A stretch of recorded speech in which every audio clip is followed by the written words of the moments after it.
Il faut savoir qu'un Français sur 10 téléphone aujourd'hui avec un appareil acheté d'occasion. C'est un marché en pleine expansion, comme ont pu le constater Emmanuel Mesplède, Karine Lempereur et Stéphane Guillemot, qui se sont rendus dans des boutiques spécialisées. Regardez. Dans la main ou à l'oreille, le téléphone portable nous accompagne partout. Les modèles sont toujours plus sophistiqués et les prix de plus en plus élevés.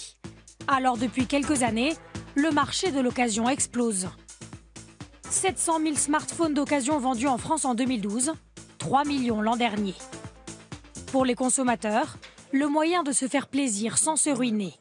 Là, il est à moins à peu près 300 € avec un an de garantie. Et en neuf, je pense qu'il a plus de 500 €, donc c'est quasiment 40% d'économie. Donc c'est quand même très intéressant. En temps de crise, je pense que c'est le bon plan. Dans ce magasin d'occasion parisien, les ventes de téléphones portables représentent 15 à 20% du chiffre d'affaires.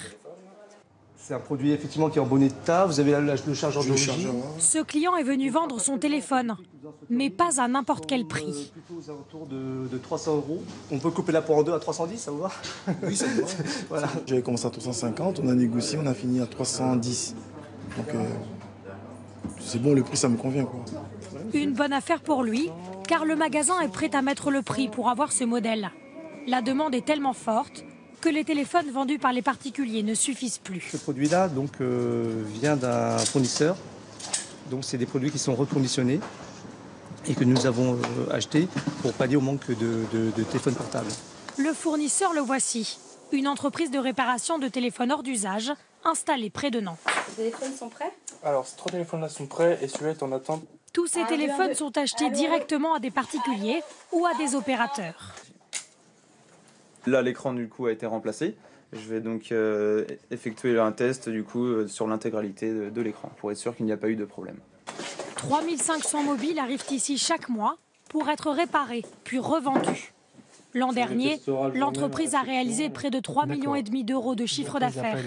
Le patron espère le double cette année. Les Français découvrent la possibilité de pouvoir revendre en toute sécurité leur téléphone, puisqu'on va enlever toutes les données qui les concernent à l'intérieur, et de récupérer de l'argent pour pouvoir investir dans le nouveau téléphone. C'est le même principe que la voiture. Un marché de l'occasion en pleine expansion.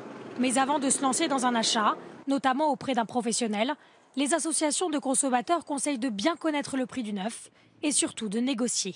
Financièrement, c'est souvent assez peu intéressant. Ces gens-là rachètent pas trop cher et revendent particulièrement cher.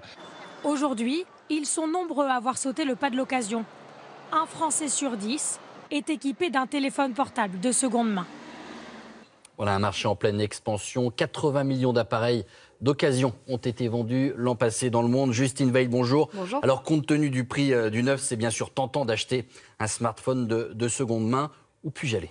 Eh bien, d'abord chez un professionnel, puisque les opérateurs eux-mêmes s'y mettent. Ces téléphones-là, eh bien, ils sont contrôlés et réparés si besoin par des entreprises spécialisées, comme celle qu'on a vue juste avant dans le reportage. Donc, a priori, pas d'arnaque. Autre avantage, ils sont la plupart du temps garantis. Regardez, 6 mois, par exemple, pour ce smartphone. C'est un peu moins long tout de même que pour du neuf. Ça, c'est pour les achats chez les pros. Puis-je acheter sans crainte à un particulier, Justine ? Eh bien, pourquoi pas ? Alors, c'est bien plus avantageux en termes de prix. Par contre, il y a des incontournables si on veut éviter les arnaques. Par exemple, examinez d'abord le téléphone sous toutes ses coutures, l'écran, les boutons, mais aussi les accessoires, le chargeur, les écouteurs. Il faut tout tester. Passez un coup de fil, prenez une photo, bref, prenez votre temps. Au passage, ça vous permettra de savoir si le téléphone est bloqué ou non, c'est-à-dire est-ce qu'il est compatible avec votre opérateur, qui n'est pas forcément le même que celui de l'ancien propriétaire. Justine, dans le sujet, l'expert conseille de réclamer la facture d'origine. Ça sert à quoi ?